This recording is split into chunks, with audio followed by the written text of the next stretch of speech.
മുഖ്യമന്ത്രിയായി നിയമിച്ചതായി വ്യാജ കത്ത്. മല്ലികാർജ്ജുൻ ഖർഗെയുടെ പേരിലുള്ള കത്താണ് ഇപ്പോൾ പ്രചരിക്കുന്നത്. AICC അധ്യക്ഷന്റെ ലെറ്റർ പാഡിൽ എന്ന രൂപത്തിലാണ് കത്ത് ഇറങ്ങിയിരിക്കുന്നത്. വ്യാജ കത്തിന്റെ പകർപ്പ് റിപ്പോർട്ടിൽ ലഭിച്ചു. വ്യാജ കത്തിനെതിരെ KPCC നിയമ നടപടി തുടങ്ങിയിരിക്കുകയാണ്. റോഷിപാൽ വിവരങ്ങളുമായി. റോഷിപാൽ, ഒരു മുഖ്യമന്ത്രിയെ നിയമിക്കുന്ന അവസ്ഥയിൽ നമ്മൾ എന്തൊക്കെ കേൾക്കണല്ലേ? KPCCക്ക് എന്തൊക്കെ നോക്കണം? VD ആവണോ, KC ആവണോ, RC ആവണോ? ഇത് മാത്രം പോരാ. ആരൊക്കെയാണ് ഫ്ലെക്സ് വെക്കുന്നത്? ഇനി കമ്മ്യൂണിസ്റ്റുകാർ മാത്രം വെച്ച ഫ്ലെക്സ് ആണോ? ഇപ്പൊ നമ്മുടെ കേരളത്തിൽ ഇപ്പൊ സംഭവിക്കാൻ പോകുന്നത് രസകരമായ കാര്യം എന്ന് വെച്ച് കഴിഞ്ഞാല് RCക്ക് വേണ്ടിയിട്ടും VDക്ക് വേണ്ടിയിട്ട് KCക്ക് വേണ്ടിയിട്ടൊക്കെ ആരൊക്കെയോ ഫ്ലെക്സ് വെച്ചിട്ടുണ്ട്. അപ്പോഴാണ് ഏതൊരു മൊയന്ത് കമ്മ്യൂണിസ്റ്റുകാരൻ തൃശ്ശൂരില് നമ്മുടെ VDക്ക് വേണ്ടിയിട്ട് ഒരു KCക്ക് വേണ്ടി ഒരു ഫ്ലെക്സ് വെച്ചത്. ഇതോടുകൂടി എന്തായി? ഉമ്മൻചാണ്ടിയുടെ ഫ്ലെക്സ് കത്തിച്ചതും ഉമ്മൻചാണ്ടിയുടെ ഫ്ലെക്സ് വെച്ചതും എന്ന് പറയേണ്ട എല്ലാ പ്രശ്നങ്ങളും കമ്മ്യൂണിസ്റ്റ് തലയ്ക്കായി. എങ്ങനെയെങ്കിലും കമ്മ്യൂണിസ്റ്റുകാരെന്ന് കിട്ടാൻ വേണ്ടി കാത്തുകയാണ്. അപ്പോഴാ മൊയന്തൊരു സ്നേഹം കൊണ്ട്, അയാൾക്ക് KCയോട് എന്തോ ഒരു സ്നേഹമുണ്ട്, എന്നാൽ KC അങ്ങോട്ട് ആയിക്കോട്ടെ വിചാരിച്ചിട്ട് സഹായം ചെയ്തു പോയതാ. അത് മൂപ്പര് കുറ്റമായി. ഇപ്പൊ എന്തിനാണ് ഞാനിപ്പോ ഇവരെ വെച്ച് തുടങ്ങിയെന്ന് വെച്ച് കഴിഞ്ഞാല് ഞാൻ 2 വീഡിയോ ഇവിടെ കാണിക്കുന്നുള്ളൂ. എപ്പാ നിങ്ങൾ വിചാരിക്കും, അപ്പൊ നിങ്ങളിപ്പോ ഈ കാണിച്ചു തന്നത് 3ാമത്തെ വീഡിയോ അല്ലേ? ആണ്. ഇവർ വെച്ച് തുടങ്ങുന്നത് ഒരു ഐശ്വര്യമുള്ള ഒരു സംഗതിയാണ്. എന്തായാലും ഇത് കേൾക്കാൻ കേട്ടോ. പ്രഭവകേന്ദ്രം എവിടെയാണ് എന്ന് KPCCക്ക് എന്തെങ്കിലും ബോധ്യപ്പെട്ടിട്ടുണ്ടോ? എന്താണ് ഈ കത്തിൽ പറയുന്നത്? ആരുടെ പേരിലാണ് ഈ കത്ത്? ആരുടെ പേരിൽ ഈ കത്തായാലും എന്തുകൊണ്ട് അങ്ങനത്തെ ഒരു കത്ത് വന്നു എന്നത് മാത്രമാണ് നമ്മൾ ഇപ്പൊ അന്വേഷിക്കേണ്ടത്. എന്തുകൊണ്ടാണ് ഇങ്ങനത്തെ ഒരു കത്ത് വരുന്നത്? അങ്ങ് ഡൽഹിയില് ഈ 3 പേരെ ആരെയാണ് മുഖ്യമന്ത്രിയാക്കാന്ന് പറഞ്ഞ ഗംഭീരമായിട്ടുള്ള തല്ലാണ്. ഇത് കണ്ടു മടുത്ത ഏതോ ഒരു UDF അനുഭാവി, അല്ലെങ്കിൽ ഇപ്പോൾ LDFകാരാവാനും സാധ്യതയൊക്കെ ഉണ്ട്. ആരും നമുക്ക് പറയാൻ പറ്റില്ല. അല്ലെങ്കിൽ ഇപ്പോൾ BJPക്കാർ ആവാം. മിക്കവാറും ഏതെങ്കിലും ഒരു കോൺഗ്രസ്സുകാരൻ തന്നെ. ഇത് കണ്ടു മടുത്തിട്ട് അവൻ എന്നാ ചെയ്തു? അവരെ ലെറ്റർ പടക്കം ഉണ്ടാക്കിയിട്ട് VD ആണ് മൂപ്പർക്ക് ഇഷ്ടം.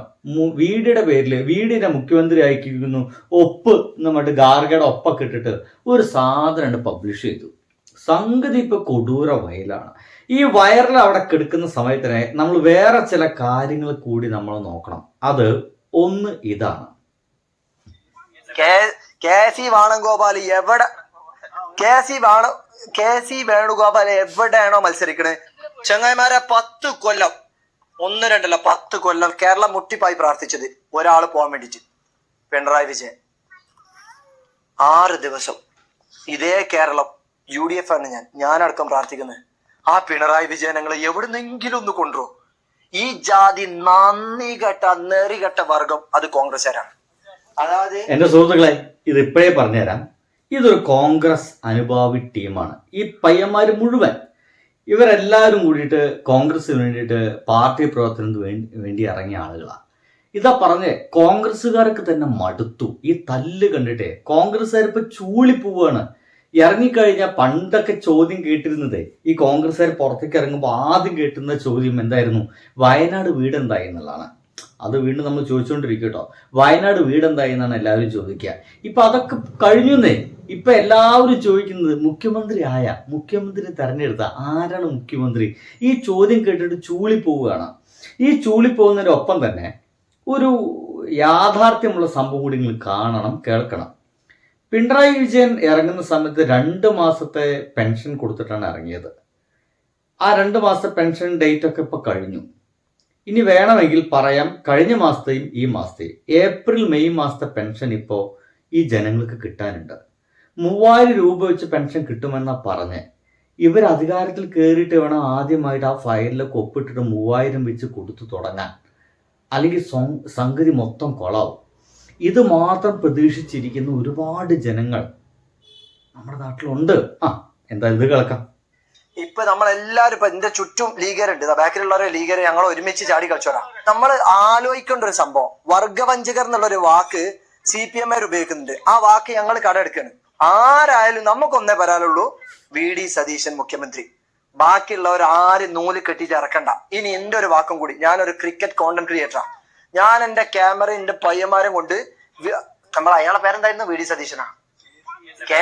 കെ സി വേണുഗോപാൽ എവിടെ കെ സി വേണുഗോപാൽ എവിടെയാണോ മത്സരിക്കണേ അവിടെ ഒരാഴ്ച തമ്പടിക്കും. ആ ഒരാഴ്ച ഫുൾ വീഡിയോ ആയിരിക്കും. എന്റെ നാട്ടിൽ എന്റെ ചങ്ക്. എന്റെ സുഹൃത്തുക്കളെ, ഇവരെല്ലാരും കൂടി കോൺഗ്രസിനെ തോൽപ്പിക്കാൻ വേണ്ടി ഇറങ്ങുന്ന ടീമാണെന്ന്. കോൺഗ്രസിനെ തോൽപ്പിക്കുക എന്ന് മാത്രമാണ് ഇവരുടെ ആഗ്രഹം. അതിനപ്പുറത്തേക്ക് വേറൊരു ആഗ്രഹം ഇവർക്ക് ഇല്ല എന്നുള്ളതാണ്.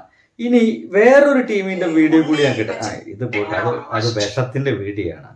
വിഷമല്ലാതെ ഈ ഒരു ടീമിന്റെ തന്നെ വേറെ വീഡിയോ ഞാൻ കണ്ടു. അതാണ് ഇത്. നമ്മുടെ ഒരു കോൺഗ്രസ്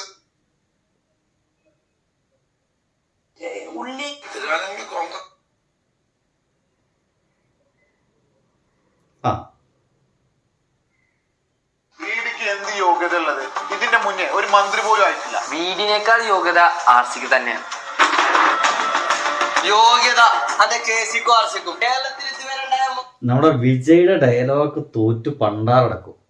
അമ്മാതിരി മാസിലാണ് ഈ പയ്യൻ പറയുന്നത് കേട്ടോ. ഇവരും ഒരു കോൺഗ്രസ്സുകാരാണ്. അതാ രസം. മഹാമാരിക്ക് ലോകം മുഴുവൻ നടന്ന് പിരിച്ച് അന്റെ മൂത്ത കോൺഗ്രസ് യൂത്ത് കോൺഗ്രസ് നടട്ട് എന്നിട്ട് നിങ്ങൾ കുറെ മുക്കി കുറെ നക്കി കുറെ തിരികി. എന്നിട്ട് അതിന്റെ ഒക്കെ കണക്ക് പറഞ്ഞത് ഈ സതീശന അതിനൊക്കെ പ്രതിരോധിച്ച് നിന്നു. എന്നിട്ട് നിങ്ങൾ നിർത്തി ഞങ്ങൾ കാസർഗോഡ് മുതൽ കന്യാകുമാരി വരെ ലോഡ്ജ് എടുത്ത് ഇല്ല പെണ്ണുങ്ങളെയൊക്കെ പിടിച്ചു വരുത്തി പീഡിപ്പിച്ച് പള്ളിയുണ്ടാക്കി കലക്കി നടന്നു. ബാംഗ്ലൂരും മൈസൂരും പോയിട്ട് അതിന് പ്രതിരോധിച്ചു നിന്നത് ഈ സതീശന. നിങ്ങൾ ഇത്രയൊക്കെ പ്രശ്നം നാട്ടുകൂടി നടന്നുണ്ടാക്കിയപ്പോഴും ഒരു ഘടക കക്ഷിയെ പോലും പുറത്തേക്ക് പോവാൻ അയക്കാതെ ചേർത്ത് പിടിച്ചു. സതീശൻ അതാണ് കാര്യം നോക്കാതെ 139 മണ്ഡലങ്ങളിലും മോഡി നടന്ന് ടീം UDF എന്ന് പറഞ്ഞ് ടീം UDFന്റെ വിജയത്തിനായി അഹോരാത്രം പ്രവർത്തിച്ച നിലപാട്. മതി എന്റെ പൊന്നു സുഹൃത്തെ, മതി. ഇത് ചില്ലും ചിരിയും എന്ന് പറഞ്ഞിട്ട് ഒരു ടീമാണ് കേട്ടോ. ഒരു പക്ഷേ ഇവര് കോൺഗ്രസ്സുകാരായിരിക്കും, അല്ലെങ്കിൽ ഇങ്ങനത്തെ ചില രസകരമായ കോണ്ടന്റുകളൊക്കെ ക്രിയേറ്റ് ചെയ്യുന്ന ആളുകളാണെന്നാണ് ഞാൻ വിചാരിക്കുന്നത്. ഗംഭീരമായിട്ട് അവർ കാര്യങ്ങളൊക്കെ പറഞ്ഞിട്ടുണ്ട്. വീഡിയോയ്ക്ക് വേണ്ടിയിട്ടുള്ളതാണ് സത്യം പറഞ്ഞു കഴിഞ്ഞാൽ ആ 2 വീഡിയോസുകൾ എന്നുള്ളതാണ്. എന്തായാലും കടുത്ത അതൃപ്തിയിലാണ് VD സതീശൻ പോകുന്നത്. KC മുഖ്യമന്ത്രി ആണെങ്കിൽ അദ്ദേഹം ഇപ്പോൾ മത്സരിക്കുന്ന സ്ഥലമൊക്കെ ഒഴിഞ്ഞു കൊടുക്കാം. നിങ്ങളെ വാർഡായി എന്നാ പിടിച്ചോ ചട്ടിക്കല്ല് എന്ന രീതിയിൽ നിങ്ങൾ പൊയ്ക്കോളെന്നൊക്കെ പറയണം. സംഗതിയൊക്കെ അവിടെ നിൽക്കട്ടെ. മുഖ്യമന്ത്രി ചർച്ചയുടെ ഒപ്പം തന്നെ ചില ഒഴിഞ്ഞെടുക്കുന്ന വേറെ ചില സീറ്റുകളൊക്കെ ഉണ്ട്. അത് KPCCയുടെ അധ്യക്ഷ സ്ഥാനമാണ്. മിക്കവാറും സണ്ണി ജോസഫ് ഇപ്പോൾ ഇതോടുകൂടി ഒഴിയും. അപ്പോൾ ഒഴിഞ്ഞെടുക്കുന്ന ആ KPCCയുടെ അധ്യക്ഷ സ്ഥാനം ആർക്ക് വേണം? ചില കോൺഗ്രസ് നേതാക്കൾ ഇപ്പം അങ്ങനെയൊക്കെ ചിന്തിക്കുന്നത്. നമ്മൾക്ക് എന്തായാലും ഇപ്പോൾ മന്ത്രിസ്ഥാനം കിട്ടാൻ സാധ്യതയില്ല. ഈ മന്ത്രിസഭ ഉണ്ടായിട്ട് വേറെ MLA ആയിട്ടൊക്കെ ആകുമ്പോൾ മുന്നോട്ട് പോവുക. അപ്പോൾ അതിനേക്കാൾ നല്ല പവർഫുൾ ആയിട്ടൊരു സ്ഥാനം എന്ന് പറയുന്നത് KPCCയുടെ അധ്യക്ഷ സ്ഥാനം തന്നെയാണ്. പാർട്ടിയുടെ തലപ്പത്ത് കയറിക്കുകയാണ്. അത് വേണമെന്ന് പറഞ്ഞുകൊണ്ട് ചില ആളുകളൊക്കെ ഇപ്പോൾ പലരെയും കാണാൻ തുടങ്ങിയിട്ടുണ്ട്. ഒന്ന് കണ്ടോക്കൂട്ട. കോൺഗ്രസിൽ മുഖ്യമന്ത്രി ചർച്ചകൾ രൂക്ഷമായിരിക്കെ KPCC അധ്യക്ഷ സ്ഥാനം ആവശ്യപ്പെട്ട കൊടിക്കുന്നിൽ സുരേഷ് ഇന്നലെ മല്ലികാർജ്ജുൻ ഖാർഗെയുമായുള്ള കൂടിക്കാഴ്ചയിൽ ആവശ്യം ഉന്നയിച്ചു. കൂടുതൽ MPമാരുടെ പിന്തുണ തനിക്കുണ്ടെന്ന് കൊടിക്കുന്നിൽ അവകാശപ്പെട്ടു. ഇക്കാര്യത്തിൽ പിന്നോക്ക വിഭാഗങ്ങളെ പരിഗണിക്കണം എന്നൊരാവശ്യമാണ് ഉന്നയിക്കുന്നത്. കൊടിക്കുന്നിൽ സുരേഷ് അങ്ങനെ ഒരു കാര്യം കൂടി ഖാർഗെയുമായുള്ള കൂടിക്കാഴ്ചയിൽ പറഞ്ഞിട്ടുണ്ട്. ഇന്നലെയാണ് ഖാർഗെയെ നേരിട്ട് അദ്ദേഹം കണ്ടത്. 1 മണിക്കൂറോളം ആ കൂടിക്കാഴ്ച നീണ്ടു. അതിലാണ് KPCC പ്രസിഡന്റ് സ്ഥാനത്തേക്ക് വരാൻ താൻ അർഹനാണ്, അത് പരിഗണിക്കണമെന്ന ആവശ്യം. എന്തായാലും കൊടിക്കുന്നിൽ സുരേഷിന്റെ അവസ്ഥ വെച്ച് നോക്കുകയാണെങ്കിൽ അദ്ദേഹം ഒരു പിന്നോക്ക ജാതിക്കാരനാണ്. ഈ മന്ത്രിസഭ രൂപീകരിക്കുകയാണെങ്കിൽ പിന്നോക്ക ജാതിക്കാർക്ക് വേണ്ടിയിട്ടൊരു മന്ത്രി ഉണ്ടാകണമെങ്കിൽ തീർച്ചയായിട്ടും ഒരു കൊടിക്കുന്നിൽ സുരേഷ് ആവേണ്ടതാണ്. പക്ഷെ ഇപ്പോഴത്തെ തല്ലും വെച്ച് നോക്കുമ്പോൾ കൊടിക്കുന്നിൽ സുരേഷിനൊന്നും പരിഗണിക്കാനുള്ള സാധ്യത കാണാനില്ല. അപ്പോൾ തനിക്കൊരു മന്ത്രിസ്ഥാനം കിട്ടില്ല, എന്നാൽ പിന്നെ ഇവരെ മൊത്തം ഭരിക്കാവുന്ന KPCC സ്ഥാനത്തേക്ക് എത്താമെന്നാണ് കൊടിക്കുന്നിൽ സുരേഷൊക്കെ ആഗ്രഹിക്കുന്നത്, അയാളൊക്കെ ആലോചിക്കുന്നത്. കുറ്റം പറയാൻ നമുക്ക് ആരെയും പറ്റില്ല. എന്തൊക്കെയായാലും എന്നാവോ ഈ നീളും തോറും നമ്മുടെ പ്രശ്നം പറയാവോ? സ്ത്രീകളുടെ യാത്ര മുടങ്ങും, പെൻഷൻ മുടങ്ങും, കുറേ കാര്യങ്ങളൊക്കെ ഇങ്ങനെ തകരാറായിക്കൊണ്ടിരിക്കുകയാണ്. ഇപ്പം തന്നെ ഡേറ്റ് എത്രയായി?